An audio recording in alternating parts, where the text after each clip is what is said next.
The files we pulled for this deep dive are, they're just heartbreaking. They really detail a tragedy that didn't just explode out of nowhere. No, not at all. It seems like it festered, right there in plain sight for years. Yeah. And it eventually forced the whole country, really, to look closely at what we even mean by self-defense. That's exactly right. We're zeroing in on the killing of Ajik A.J. Owens in Ocala, Florida. This was back in 2023. Right. And it's such a crucial case because, well, it goes way beyond just the simple crime report. It really became a flashpoint. It illustrates this devastating mix of long-running neighbor conflicts, documented racial bias, which is key here, and then these sweeping legal protections from Florida's Stand Your Ground law. So our mission today, for you listening, is to really go beyond those headlines. We want to unpack the source material. Get into the details. Exactly. We need to dissect that, frankly, toxic 2-year history of friction that seems to have made this almost inevitable. Then we'll shift focus to the legal side. How was that sort of expansive idea of self-defense used by the defendant, Susan Lawrence? And crucially, why did investigators and then a jury reject it so firmly? Well, when you boil it down to the incident itself, it happened around 9 p.m., June 2nd, 2023. Ajik Owens, she was 35. She went over to her neighbor's place, Lawrence, who was 58. Right. This was right after some kind of altercation involving Owens' kids. Right, the immediate trigger. Exactly. And Lawrence fired a single shot. Through her closed locked door, it struck Owens, killed her. But like you said, that moment, it was really the end result of years of documented problems and, well, unchecked hostility. Okay, let's start with that history then, because the sources are just crystal clear on this. This wasn't like spontaneous. It wasn't a crime of passion. It was formally described as the culmination of a protracted dispute. Yeah, that phrasing is important. So what kind of documented friction are we actually talking about? How long had law enforcement been involved here? We're talking years of tension. It dates back to at least January 2021. And the sheer number of calls, it's pretty shocking, actually. Right. Yeah, Marion County Sheriff's Office records, they confirm deputies were called to that specific block about 6 times, maybe more, for documented incidents just involving Lawrence and the Owens household. 6 times. Wow. It suggests, this wasn't just a neighborhood feud simmering. They were actively calling the police, trying to get the legal system involved to mediate what was, well, fundamentally people just failing to live together. And it's so frustrating because the core issue, when you read it on paper, sounds almost minor. Right. It was about Owens's children playing in a grassy area next to Lawrence's apartment, a common space, it seems. A common space, yeah.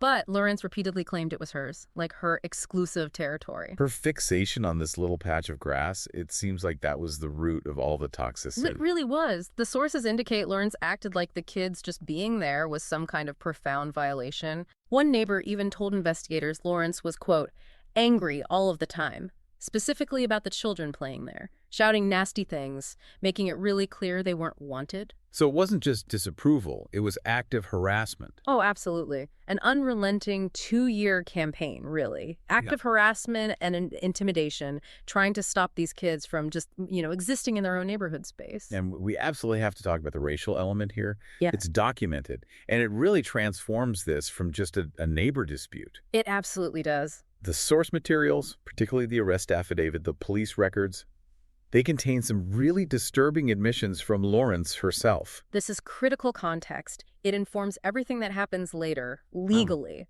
Lawrence admitted straight up to investigators that she had used racial slurs toward Owens's children. Specifically. Explicitly confessed to calling them the N-word. Yeah. And using other horrible terms like black slaves. Oh my. Yeah. So if you connect this history, this documented, targeted racial hatred, it makes her later claim of self-defense legally very, very weak. It establishes a motive. Right. Malice, hostility, not reasonable fear. Exactly. It contradicts the core idea of reasonable fear. So it sets up this pattern where the children weren't just noisy kids, they were targets. Targets of racial hostility, yeah. And deliberate efforts to intimidate them, to push them out of that space. You can see it in the sheriff's logs, can't you? Precisely. If you look at those logs, the deputies weren't dealing with two equally aggressive neighbors having a bad day. No. They were dealing with a consistent pattern. Lawrence escalating things, targeting young children with these awful racially charged insults. And this pattern is essential because when someone has a documented history of starting conflicts and expressing this kind of malice, it really erodes their ability to later claim they acted purely out of fear. It suggests the action was maybe driven by that underlying aggression, not some immediate objective threat. Exactly. Hostility rather than threat. And this constant aggression, it tragically escalated. It became physical right before the shooting. Yeah, that was the immediate catalyst. The source material details it. Yeah. On the night of the shooting, Lorenz threw a pair of roller skates. Threw them and struck Owens' 10-year-old son. Hit him in the foot. Okay. That seems to have been the breaking point. The sources also mentioned she might have swung an umbrella at another child just moments before that. So O.J.K. Owens wasn't just knocking on the door because of noise or trespassing. No, absolutely not. She was responding to a physical battery on her child. That changes everything. It does. This escalation from years of verbal abuse and slurs to physically assaulting a child with a thrown object, that's what forced Owens to go to Lorenz's door around 9 p.m. that night. That distinction, responding to assault versus annoyance, it's just paramount, legally and ethically. Absolutely. And it explains that feeling, that sense of tragic force that you hear from the community, from the family. Owens's mother, Pamela Dias, she put it so powerfully later, asking reporters, when does a person get shot for knocking on a door? Such a heartbreaking question. It reflects this profound frustration, right? 2 years of documented police calls, mediation attempts, warnings. None of it stopped the danger. It just escalated until it was lethal. The system failed them. That's certainly how the family and neighbors felt. It failed to protect Owens and her children from someone they knew was hostile. And the source material even shows how close the deputies were, physically, right before it happened. Yeah, they were actually there. Responding to one of Lawrence's frequent 911 calls this time, alleging she felt threatened by the children, they arrived at her door around 8:54 p.m. Minutes before the shooting. Moments later, Owens is shot. It suggests the hostility was so ingrained that even having law enforcement right there, it was just another stage for the conflict. That tiny window, like 6 minutes between the deputies leaving and the confrontation, it just shows the breakdown. It really does. Lawrence is calling 911, using emergency services, but at the same time, she's the one throwing things at the kids. Playing both sides. Exactly. This pattern, using the police to report her supposed victimization while she was the one being aggressive, that became key evidence later in court, showed a pattern of manipulative and hostile behavior. Okay, let's transition now to the actual moments, the sequence of events on June 2nd, 2023. Around 9:01 p.m., Ajik Owens goes to Lawrence's front door.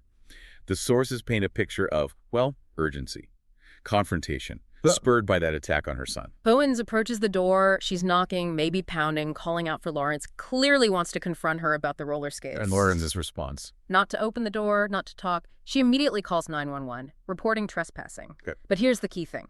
The immediate escalation to lethal force. Within minutes before deputies could even get back there, probably before the 911 operator could fully process things, Lawrence fires that single shot. Through the closed, locked door. Through the closed, locked door, strikes Owens in the chest. And the most devastating part, Owens wasn't alone.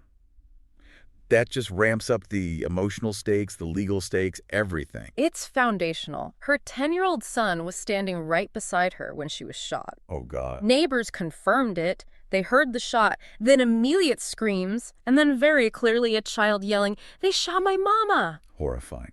One neighbor rushed out, started CPR right away until the emergency responders got there. And they were already close because of Lawrence's trespassing call. Right. But it was too late. Owens was pronounced dead shortly after 10 p.m., right there at the scene. So now we get to the immediate legal core. The self-defense claim. Lawrence says she acted in self-defense, claims Owens was pounding aggressively. She feared the door would be broken down, feared for her life. This is where stand your ground theoretically comes into play. It does, theoretically. But what's really striking here, and it speaks to how quickly the investigation moved, is how fast detectives dismantled that claim, that subjective claim of fear. They used objective evidence to counter it. How so? They explicitly stated that physical evidence and multiple eyewitness accounts flat out contradicted Lawrence's story. There was zero physical evidence, no damage to the frame, no splintered wood, nothing to suggest Owens was actually trying to force her way in. That's the whole thing, isn't it? If the door is locked and undamaged, the threat isn't imminent. She fired through a barrier. Exactly. The source material confirms it. That locked door was a significant physical barrier. It provided a buffer, time. Right. If Lawrence genuinely feared imminent entry, she had other options. She could have moved further back in her apartment. She could have waited for the deputies she'd already called. Who were on their way.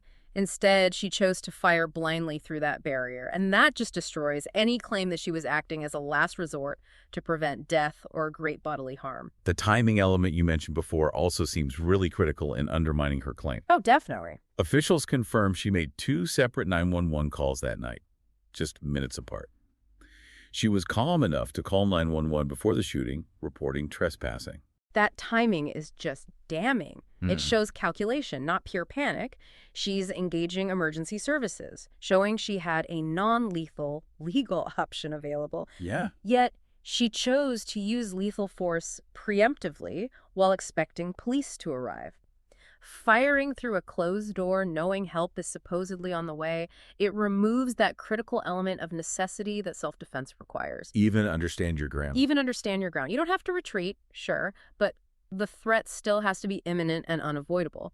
A closed, locked door, especially when police have been called, kind of negates the unavoidable part. So it seems like the whole picture, the history of aggression, the racial slurs, the fact she started the final confrontation by hurting the child and then shooting through a locked door, it gave investigators a pretty clear path. It really did. The case wasn't going to be about whether Lawrence felt afraid. It was always about whether that fear was objectively reasonable, given the actual situation, the lack of imminent threat, her history of malice. The physical evidence of the door, plus that whole backstory of racial hostility, it proved the fear wasn't rooted in self-preservation. It was rooted in hostility. Okay, so the killing of Aggie Owens immediately blew up nationally, and it put Florida's stand your ground laws right back in the spotlight. Instantly. For you listening, let's just quickly go beyond the basics.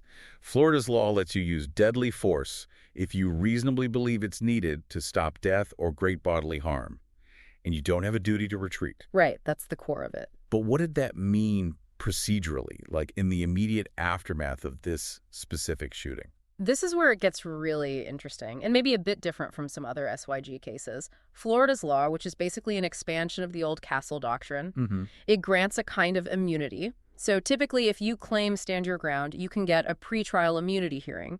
A judge looks at the evidence, preponderance of evidence standard, and decides if the force was justified. And if the judge says yes. Charges dropped, no trial. The burden's initially on the defense to raise it, but yeah. It's a powerful protection. Okay, so that procedural protection explains why there was that, 5-day delay between the shooting and Lawrence's arrest? Exactly. The public was furious, but Sheriff Woods initially held back. He had to be extremely careful, because even with the terrible optics, they had to be absolutely sure they could overcome a potential SYG defense. Otherwise, an arrest might lead nowhere if immunity was granted later. They needed proof that her reasonable fear claim just wasn't plausible. Ironclad proof. And you had figures like Attorney Benjamin Crump stepping in immediately, voicing that public anger. He called for the arrest, described it as just an unconscionable killing of a mother who simply knocked on a door. And there were protests, right, outside the courthouse. Yeah, protesters gathered outside the Marion County Judicial Center demanding action. They even met with the state attorney, William Galadson. This public pressure definitely put a strain on the investigation. Must have. But it also, arguably, forced a really rigorous look at the statute's application here. Investigators spent those 5 days doing meticulous work. Forensics, digital records, interviewing witnesses again and again, especially those 4 children. Connecting the dots. Connecting the shooting directly back to those 2 years of documented racial aggression. They were building the case specifically to counter that predictable SYG defense. And the turning point was June 7th, 2023. Lawrence's is arrested. Yeah. And Sheriff Wood's public statement after that was pretty striking. He basically drew a line in the sand. He really did. He stated publicly, very clearly, that the law did not justify firing through a locked door. His exact words from the source material. This situation is a prime example of when it was not justified. It was simply a killing. Wow, that's blunt. It was crucial. It signaled that the evidence the locked door, no forced entry, the documented malice had completely undermined the standard of reasonable belief needed for that SYG immunity. So once they cleared that hurdle, Lawrence faced specific criminal charges. Can we break those down? Why those charges and not, say, second-degree murder? Okay, the charges were very specific, very strategic. Manslaughter with a firearm, culpable negligence, battery, and 2 counts of assault, which related back to the earlier aggression against the kids. Manslaughter specifically, why that? Manslaughter, under Florida law, involves causing a death through an act, procurement, or culpable negligence. That last part was key. Culpable negligence, what does that mean legally? It means more than just simple carelessness. It's defined as gross and flagrant indifference or disregard for human life and safety. A conscious indifference to the consequences of your actions. Okay, I see. Firing blindly through a door, knowing people, including children, are likely on the other side. Yeah. That fits culpable negligence perfectly. They didn't have to prove she intended to kill Ejek Owens. Just that her reckless indifference led to the death. Exactly. And that history of racial slurs that helped prove her indifference was rooted in malice, not genuine fear. That's a really deep legal insight. It connects the feud history directly to the charge they could actually win. Absolutely. And the trial, it happened in August 2024. The prosecution hammered that history of aggression in their closing arguments, said the real motive was hatred and anger, leading to this rash, reckless act. And the jury? Came back fast, shockingly fast. Yeah. An all-white, 6-person jury found her guilty of manslaughter with a firearm after only about 2 hours of deliberation. 2 hours. That suggests the prosecution's case was pretty overwhelming. It does. That narrative, culpable negligence driven by depraved disregard, not self-defense, must have been incredibly convincing, especially against the backdrop of the physical evidence contradicting her story. They clearly saw reckless indifference. Then came sentencing in November 2024. What did the judge focus on? Lawrence got 25 years in state prison. The judge highlighted 2 main things for that lengthy sentence. First, the indiscriminate nature of her actions, just the sheer recklessness of firing through a wall. And second, the immense trauma inflicted on Owens's 4 children, who had to witness the immediate devastating aftermath. The judge recognized the crime was compounded by that psychological damage. It's a powerful reminder, isn't it? Stand your ground laws might offer broad protections, but they aren't a free pass. Reasonableness still matters. And malice and recklessness can defeat it. This case set a pretty clear boundary. Even in your home, the court said, a locked door is a barrier against imminent threat. Firing through it flips self-defense into aggression. Beyond the trial itself, the ripples from Ejek Owens' death really spread out. It moved from being just a local crime story into this national flashpoint for civil rights and gun law debates. Immediately, civil rights advocates saw this case as a symbol. A symbol of what, specifically? A symbol for the argument that these broad stand-your-ground laws can create a dangerous culture, what some call a shoot-first, think-later mentality. Right. The difference between defending your life as a last resort versus using lethal force for any perceived threat, no matter how minor or distant. Exactly. I remember the source material quoted that William and Mary Law School professor, who put it perfectly, said the self-defense principle had mutated into a shoot-first belief rather than a last resort protection. That really sums up the critic's view, doesn't it? It does. When the law seems to allow lethal force as the first response, not the last, it arguably encourages aggression. Advocates argue the vagueness in these laws, especially around reasonable belief, lets things like racial bias and personal grudges hide behind a self-defense claim. And Owens' family, along with advocacy groups, they push for actual policy changes. Oh, yeah. They partnered up, supporting efforts to clarify or even repeal some of these broad SYG provisions. They use this case as definitive proof of how these laws can be misused. And that partnership shows how the family turned their grief into action. Owens' mother, Pamela Dias, she started a nonprofit. Yes, Standing in the Gap, a really crucial part of Ejek Owens' legacy. What does it do? It's dedicated to providing real, tangible support money, counseling for other families hit by racially motivated violence. It's trying to fill that systemic gap, acknowledging that recovery isn't just emotional, it's financial too. So Ejek's memory isn't just tied to the tragedy, but to helping others. Exactly. Systemic assistance. But as important as all that advocacy is, we have to come back to the human cost, especially the trauma for her 4 children. This part of the source material is just incredibly hard to read. It's the most devastating part of the whole story. The sources detail this intense, lasting trauma. especially for the 10-year-old boy who was right there. Stood beside her. Yeah.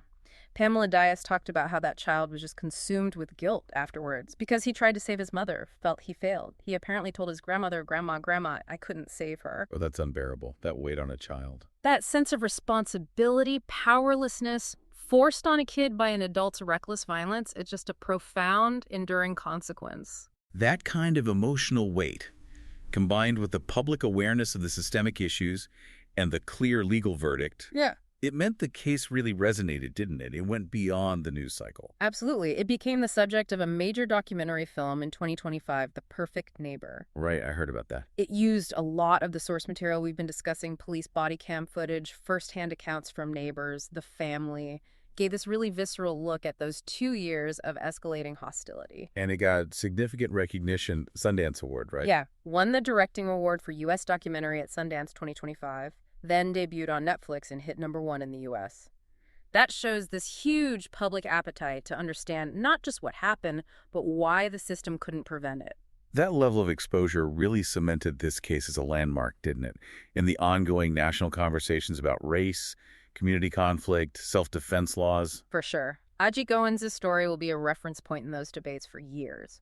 And finally, as a permanent way to remember her, plans were announced for a mural in downtown Ocala. A public commemoration. Yeah, symbolizing the community's commitment, hopefully, to reckon with this painful event and, try to move toward healing.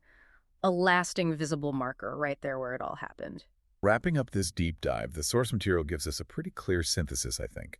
The killing of Vijay Owens was this catastrophic result of a long, festering neighborhood fight, fueled by documented racial bias and aggression. And when that volatile mix met an expansive interpretation of self-defense laws, well, it created the perfect storm. Yeah, the ultimate powder keg. Right. But the legal system in this specific case did function to find a measure of justice. It ruled definitively that firing through a locked door, after you initiated the final conflict by assaulting someone's child, that's not reasonable self-defense. No. The prosecution successfully used that 2-year history of malice and slurs to completely dismantle her claim of justifiable fear. So what does this all mean for you listening? This case forces us past the basic facts. We have to consider the systemic issues. How do we balance private property rights and self-defense with the simple right for kids to play in a shared space? Right, and the potential for these lethal force laws to be twisted, weaponized by personal hostility. So if the core purpose of a stand-your-ground law is truly about protecting against imminent threat, we're left with a final, maybe provocative thought for you to consider. Yeah. Something that has to drive future policy debates. Which is, how much weight should a long-documented history of aggression and racial hostility between neighbors' years of conflict carry when we're deciding if a self-defense claim is objectively reasonable? Yeah. When the conflict is proven to be rooted in malice, does that idea of reasonable fear just become impossible to sustain legally? That's the really tough line lawmakers have to keep wrestling with. A deeply complex case. Profound implications for how we define safety, community, and accountability right in our own neighborhoods. Thank you for joining us on this deep dive.